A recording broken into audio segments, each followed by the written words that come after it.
En tout cas, lui, ce matin, il ne sera pas destitué. C'est Cédric Cizer qui sera avec nous. Il n'y a pas de demande de destitution de Cédric Cizer. Au contraire, sur les réseaux sociaux, ce matin, on vous demande. Ah, ça me fait plaisir. Enfin, un garçon vous demande. Ah, bon, alors on va attendre un petit peu. Alors. Bonjour, mes chers compatriotes.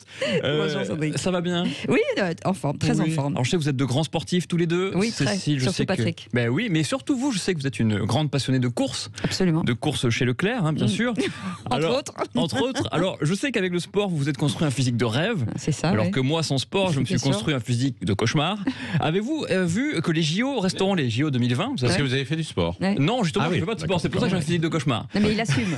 J'assume totalement. Alors, vous avez sûrement vu que les JO resteront les JO 2020, même s'ils auront lieu en 2021. Oui. Alors, ça me choque pas. Ça fait des années que Pékin Express se déroule pas à Pékin, des années que le Paris-Dakar se passe ni à Paris ni à Dakar, et surtout, ça fait 45 ans que Cécile de France est belge. Voilà, bon, c'est donc, ça. c'est pas illogique au final. Mais C'est vrai. c'est vrai ça. Il faut changer de nom. On change de nom, Cécile. Toutes les Céciles devraient changer de nom. Vous savez, c'est que pas des faux. Cécile 2 d'ailleurs. Hein. Ouais, Bravo. C'est Mais comme avec- ça. vrai. C'est le fou. prénom en fait. C'est Cécile 2, c'est le prénom. Ah d'accord. Et Excusez-moi. j'avais pas Ménibus, c'est le nom de famille. Et France, c'est le nom de famille. Ah, bah alors bonjour Voilà. Cécile 2, ça me fait vraiment plaisir. Alors, avec le Covid, dans les tribunes au JO, les spectateurs de Tokyo n'auront pas le droit de chanter ou d'encourager les sportifs à cause des postillons, c'est interdit. Et un fan de sport a voulu réagir. Bonjour, je suis Abdel Maurice, j'appelle de Porto-Bec, dans l'Oise. Alors, à cause du Covid, j'ai vu que les spectateurs des JO n'auront pas le droit de chanter ou d'encourager les athlètes. Franchement, ça va être très compliqué pour eux de réaliser une performance physique intense sans aucun cri d'encouragement. Ouais. Mais je sais de quoi je parle, hein. Moi ça fait 15 ans que je fais l'amour à ma femme et elle ne fait jamais aucun bruit. Voilà. Ah oui, mais ça, on Parce qu'elle connaît. est peut-être pas là, il le sait pas. Parce qu'elle n'est pas là, effectivement. Il préférerait. Alors, c'est génial de pouvoir peut-être enfin retourner dans les stades Bah oui. pour voir des sportifs réaliser des exploits olympiques impressionnants, au badminton, en haltérophilie ou encore au shifumi. On pourra applaudir, c'est sympa. Hein. Mais bon, quand on est en tribune, c'est quoi notre plaisir, Cécile? C'est quoi? C'est pas encourager nos sportifs préférés, non. C'est d'insulter nos adversaires. C'est ça le plus cool quand on est dans les Bon, tribunes. vous faites ça, Ah, vous moi j'adore ça. Quand je Ah veux voir bon Paris-Marseille, évidemment, je dirais pas les insultes parce qu'il n'est que 8h30. Ah non, puis- non, mais vous n'avez pas le droit. J'ai pas le droit. Et puis les pourriez enfants. être poursuivi. Bah bien sûr, et puis les enfants connaissent déjà toutes ces insultes. D'ailleurs, vous savez que les hooligans les plus violents, ce sont les supporters de badminton. Ah bon? Ouais. Et heureusement, l'avantage au badminton, c'est qu'en général, il y a plus de monde sur le terrain que dans les tribunes. Et on connaît leur prénom. Ouais, exactement. C'est un peu comme à Monaco, vous voyez, comme l'AS Monaco. En gros, il y aura la même ambiance au JO qu'à un meeting de François Bayrou. Ah. Voilà.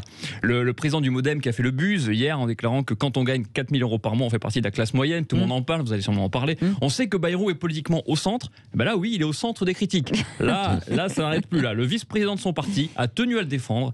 Et comme il a dit, comme disait Johnny, il a voulu remettre les points sur les A. Écoutez. Bonjour, je suis Hector de la Fistinière, descendant direct de Louis XXVII et de Mohamed XII. D'accord. Je suis le vice-président du Modem. Ah. Pourquoi tout le monde s'en prend à François Bayrou? Au Modem, on n'est pas déconnecté de la réalité. On sait très bien que 4 000 euros, c'est ce que touchent les gens au RSA. Ah oui. Et encore, je me demande comment on peut vivre avec si peu d'argent. Non, mais ils ont raison, les gens du Modem. Hein. Ils ont Oui. raison, 4 000 euros, une fois que tu as payé ton loyer et fait tes courses, bah, tu es à découvert pour les 28 derniers jours du mois. C'est hein. ça, forcément. Bah oui, François Bayrou, il sait très bien qu'une baguette de pain, ça coûte 18 euros. Et il sait très bien qu'une Twingo, ça coûte 200 000 euros. Bien Voilà. sûr. Non, mais c'est fou, comme les politiciens ne sont pas sur la même planète que nous. Vous, au moins, Cécile, vous êtes proche des Français. C'est vrai. Vous pouvez très bien- Combien coûte un sandwich triangle sur l'autoroute? Bah, je sais pas parce que je Bon, le ça, c'est vole. du 4,50 €. Non, ouais, c'est plus cher que ça. C'est C'est 47 euros en moyenne. Donc Non. voilà. Non, je ne sais Par pas du tranche. tout. Par tranche, effectivement. Ah non, mais vous ne le savez pas. Je vous ne voulez sais pas. nous interroger Non, et moi- vous ne savez pas vous-même. Parce que c'est très cher. Je pense que c'est aux alentours de Moi, 5,50 je pense que c'est 4,50 €. Eh ben, et mon écoutez. ami Richard, le réalisateur, qui mange de temps en temps des sandwichs triangles sur l'autoroute, quand il part effectivement pour des grandes virées, me confirme que c'est 4,50 €. C'est pour ça qu'il est de mauvaise humeur et qu'il a mauvaise mine en ce moment. C'est pour ça, on a compris. Alors, hier, il s'est passé un moment historique. Ah bon Voilà, ah oui, pour la première fois de ma vie, j'ai été émoustillé en regardant une chaîne d'information. Mais non. Ah si, il était 11h38. Oui. Et je me suis dit, mais non, mais il y a un problème là, il passe un film érotique sur CNews, Ah qu'est-ce bon qui se passe? Et en fait, c'était pas un film érotique. C'était Olivier Véran qui se faisait vacciner torse Ah oui. mi-nu. Mais oui. Mais Torse j'étais émoustillé, mi-nu, oui. torse mi-nu. Oui. Alors on lui a administré le vaccin AstraZeneca. Oui. Vous savez, le vaccin qui ne fonctionne pas si vous avez plus de 65 ans, qui ne fonctionne pas si vous avez contracté le variant sud-africain et qui ne fonctionne pas si vous n'êtes pas bélier ascendant gémeaux. Ça fait quand même beaucoup de choses. Et manifestement, il n'y a pas que moi qui ai été émoustillé par les images de la vaccination du ministre de la Santé qu'on a vu en boucle hier. hein. Ah, gaulé, Écoutez, gaulé. ah oui. Bonjour Cédric, c'est Chana, 28 ans. Je suis en 3e année de sciences folliculaires. Pour être esthéticienne. Ah oui. Ah oui. Non mais, qu'il est sexy Olivier Véran. Ah ouais. Maintenant que je l'ai vu torse nu, j'ai trop envie qu'il me vaccine avec sa grosse seringue. Non, non, mais dites donc, eh oh, ça va pas, non, Chana? Mais Chana, non, mais enfin, Chana, mais non, mais c'est vrai qu'il est sexy, Olivier Véran, franchement. Ministre, quand même. Mais je sais, mais alors il est très sexy. Chana, là, mais moi, je suis très émoustillé quand même. Ça veut dire quand même qu'il y a deux beaux gosses maintenant à l'Assemblée nationale. Il y a Olivier Véran et Gérard Larcher. Ah oui. Ils sont tous les deux, c'est le même style physiquement. Il est au Sénat, Gérard Larcher. Oui, alors au Sénat, oui, c'est pareil. Avant, tous les Français avaient peur d'être. Et vous vous rendez compte qu'avant, tous les Français avaient peur d'être confinés par Olivier Véran. Depuis hier, toutes les Françaises voudraient être confinées avec Olivier Véran. Ah ouais. Vous avez vu ça quand même? Ça a tout a changé en une journée. Une épaule, on cache le téton et c'est réglé.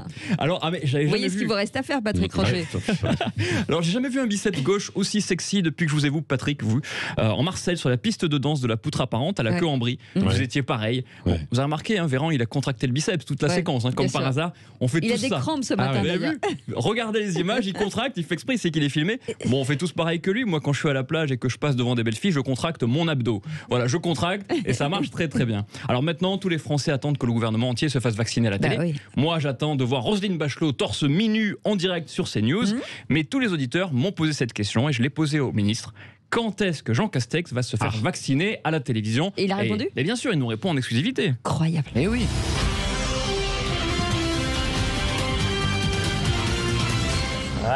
Français, le gouvernement vous annonce que je me ferai vacciner prochainement le 28 juillet 2037. D'accord. Le temps que je fasse du développé couché au Club Med Gym pour avoir le même corps de Chippendale qu'Olivier Véran. Voilà, il y a de la compète au gouvernement. Il y a de la compète. Là, tout le monde a peur.